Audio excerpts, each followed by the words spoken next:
ಸರಸ್ವತಿ ದೇವಿಯ ಕೈಯಲ್ಲಿ ವೀಣೆ, ವಾಹನ ಹಂಸ ಇರೋದು ಯಾಕೆ? ಸರಸ್ವತಿ ದೇವಿಯ ರೂಪವು ಪ್ರಶಾಂತ ಚಂದ್ರನಂತೆ ಇರುತ್ತದೆ. ಅಷ್ಟೇ ಯಾಕೆ, ಮುಖದ ಮೇಲೆ ಪ್ರಕಾಶಮಾನವಾದ ಕಳೆ ಇರುತ್ತೆ. ತಾಯಿ ಬಿಳಿ ಮತ್ತು ಹಳದಿ ಬಟ್ಟೆಗಳ ಸೀರೆಯಲ್ಲಿಯೇ ಹೆಚ್ಚಾಗಿ ಕಾಣಿಸಿಕೊಳ್ಳುತ್ತಾರೆ. ಬ್ರಹ್ಮಚಾರಿಣಿ ದೇವಿಯನ್ನು ದುರ್ಗಾದೇವಿಯ ಎರಡನೇ ರೂಪವೆಂದು ಪರಿಗಣಿಸಲಾಗಿದೆ. ಬ್ರಹ್ಮಚಾರಿಣಿ ಮಾತಾ ರೂಪದಲ್ಲಿ ಸರಸ್ವತಿ ದೇವಿಯು ಹಳದಿ ಬಟ್ಟೆಗಳನ್ನು ಧರಿಸುತ್ತಾಳೆ. ನಾವು ಹೆಚ್ಚಾಗಿ ಮಾತಾ ಸರಸ್ವತಿಯ ಪ್ರತಿಮೆ ಮತ್ತು ಛಾಯಾಚಿತ್ರಗಳಲ್ಲಿ ಬಿಳಿ ಬಟ್ಟೆಗಳನ್ನು ಧರಿಸಿಯೇ ನೋಡಿರುತ್ತೇವೆ. ಜೊತೆಗೆ ತಾಯಿ ಕಮಲ ಮತ್ತು ಹಂಸದ ಮೇಲೆ ಕುಳಿತಿರುತ್ತಾಳೆ. ಜೊತೆಗೆ 4 ಕೈಗಳನ್ನು ಹೊಂದಿದ ಸರಸ್ವತಿಯ 2 ಕೈಗಳಲ್ಲಿ ವೀಣೆ ಇರುತ್ತದೆ. ತಾಯಿಯ ವೀಣೆಯ ಈ ಶಬ್ದವು ಪ್ರಕೃತಿಯಲ್ಲಿ ಸೃಷ್ಟಿಯಲ್ಲಿರುವ ಎಲ್ಲ ಜೀವಿಗಳ ಮೇಲೆ ಪ್ರತಿಧ್ವನಿಸುತ್ತದೆ. ತಾಯಿಯ ಸಂಪೂರ್ಣ ರೂಪದ ಮಹತ್ವವನ್ನು ತಿಳಿಯೋಣ. ಸರಸ್ವತಿ ದೇವಿಯನ್ನು ಜ್ಞಾನದ ದೇವತೆ ಎಂದು ಕರೆಯಲಾಗುತ್ತದೆ. ಸರಸ್ವತಿ ದೇವಿಯು ಜ್ಞಾನ, ವಿಜ್ಞಾನ ಮತ್ತು ವಿಶ್ವದ ಎಲ್ಲ ಜ್ಞಾನದ ದೇವತೆ.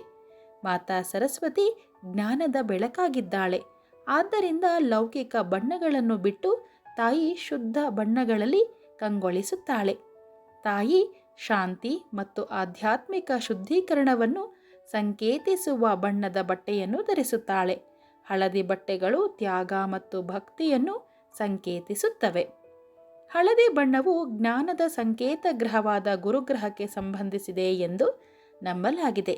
ಸರಸ್ವತಿ ದೇವಿಯು ಜ್ಞಾನದ ದೇವತೆ ಮತ್ತು ಪುಸ್ತಕವು ಜ್ಞಾನದ ಭಂಡಾರವಾಗಿದೆ.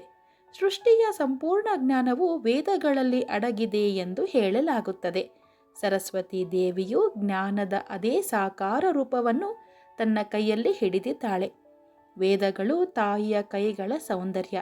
ಆದ್ದರಿಂದ ಸರಸ್ವತಿ ಪೂಜೆಯ ದಿನದಂದು ಮಕ್ಕಳು ತಮ್ಮ ಪುಸ್ತಕಗಳನ್ನು ಮಾತಾ ಸರಸ್ವತಿಯ ಬಳಿ ಇರಿಸಿ ಪೂಜಿಸುತ್ತಾರೆ.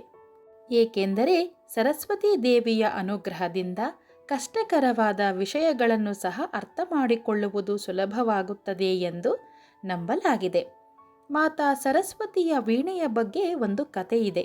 ಸೃಷ್ಟಿಯಲ್ಲಿ ಸರಸ್ವತಿ ದೇವಿಯ ಆಗಮನದ ಮೊದಲು ಸೃಷ್ಟಿಯಲ್ಲಿ ಯಾವುದೇ ಶಬ್ದವಿರಲಿಲ್ವಂತೆ. ಇಡೀ ಸೃಷ್ಟಿಯು ಮೂಕ ಮತ್ತು ಧ್ವನಿರಹಿತವಾಗಿತ್ತು. ಸರಸ್ವತಿ ದೇವಿಯು ವೀಣೆಯೊಂದಿಗೆ ಕಾಣಿಸಿಕೊಂಡಳು. ತಾಯಿ ತನ್ನ ವೀಣೆ ನುಡಿಸಿದಾಗ ಅದರ ಧ್ವನಿಗಳು ನದಿಗಳು ಮತ್ತು ಪಕ್ಷಿಗಳಲ್ಲಿ ಪ್ರತಿಧ್ವನಿಸಿದವು. ಮೌನ ಸೃಷ್ಟಿಯ ಮೂಲಕ ಧ್ವನಿಗಳು ಹರಿದವು. ದೇವಿಯ ಧ್ವನಿಯು ಜೀವನದ ಸಂಕೇತವಾಗಿದೆ, ಮಾತಿನ ಸಂಕೇತವಾಗಿದೆ. ಸರಸ್ವತಿ ದೇವಿಯು ಪುಸ್ತಕ ಜ್ಞಾನ ಮಾತ್ರವಲ್ಲದೆ ಕಲೆಯ ಜ್ಞಾನವೂ ಜಗತ್ತಿಗೆ ಅವಶ್ಯಕ ಎಂದು ಹೇಳುತ್ತಾಳೆ. ಸರಸ್ವತಿ ದೇವಿಯು ಒಂದು ಕೈಯಲ್ಲಿ ಅಕ್ಷಮಾಲೆಯನ್ನು ಹಿಡಿದಿದ್ದಾಳೆ. ಇದನ್ನು ಬ್ರಹ್ಮಾಂಡದ ಸೃಷ್ಟಿಕರ್ತ ಬ್ರಹ್ಮ ಕೂಡ ಧರಿಸುತ್ತಾನೆ.